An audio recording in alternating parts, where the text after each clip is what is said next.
Eu vos dei a minha vida, agora vos ofereço a minha morte. Nada receio. Serenamente dou o primeiro passo no caminho da eternidade e saio da vida para entrar na história.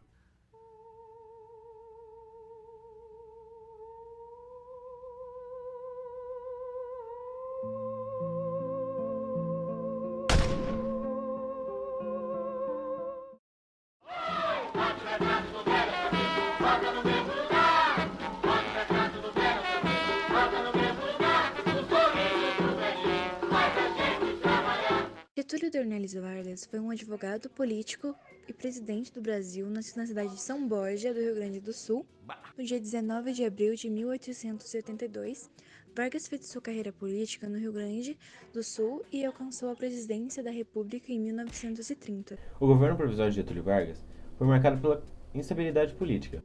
O presidente tentava se articular com vários setores da sociedade, como a igreja, e o sinal mais visível dessa aproximação é a inauguração do Cristo Redentor, no Rio de Janeiro, em 12 de outubro de 1931. Também conquista o apoio feminino, porque em 1932 ele aprova o voto feminino, mas também afasta das ideias mais progressistas. Igualmente, cria o Ministério da Educação e Cultura, tornando o ensino primário obrigatório. Por outra parte, acaba com a liberdade sindical e investe nas indústrias como forma de gerar emprego. No campo político, Vargas coloca no lugar dos antigos governadores estaduais interventores que eram tenentes e haviam participado da Revolução de 30. Insatisfeitos com essas medidas arbitrárias, tomadas pelo mandatório, o Estado de São Paulo decide pegar em armas, num episódio conhecido como Revolução de 1932.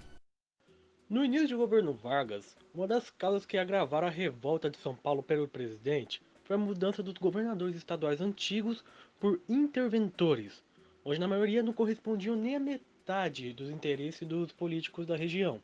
Dentre um desses interventores está João Alberto Lins de Barros. Ele era conhecido pelos oligarcas como o forasteiro plebeu. Ele era o bicho para os paulistas. E foi exatamente esse cara que Getúlio Vargas escolheu para ser interventor de São Paulo. Basicamente, Vargas fez uma pegadinha pelo estado de São Paulo.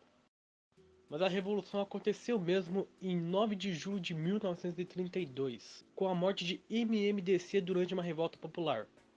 Não, MMDC não tem nada a ver com matemática. Na real, é uma sigla para 4 estudantes que morreram durante essa revolta. São eles: Martins, Miragaia, Drauzio e Camargo. E esse foi o estopim para que Getúlio Vargas fosse visto como um ditador frio e calculista pelos paulistas. Após essa revolta, várias propagandas com alistamento e propagandas contra o governo de Getúlio Vargas foi posta na cidade de São Paulo. E qual a sigla MMDC? Um grupo que se destaca nessa revolta são os constitucionalistas. Eles eram tão barra pesada que até ataque aéreo eles tinham. Mas é claro, tinha menos que o governo. E alguns até dizem que Carlos Dumont, o pai da aviação, acabou cometendo suicídio após ver a sua invenção sendo usada em guerra para tirar vidas. Mas no fim de tudo, Getúlio Vargas acabou contendo essa revolução, saindo mais uma vez vitorioso. E no ano de 1934 é feita uma nova Constituição, a Constituição de 1934. E ela meio que acabou melhorando a vida dos operários ali pelo Brasil.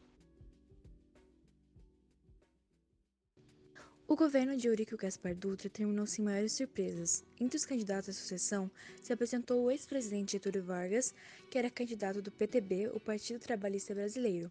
A vitória foi bastante expressiva, mas os tempos haviam mudado. Agora o mundo vivia a polarização da Guerra Fria.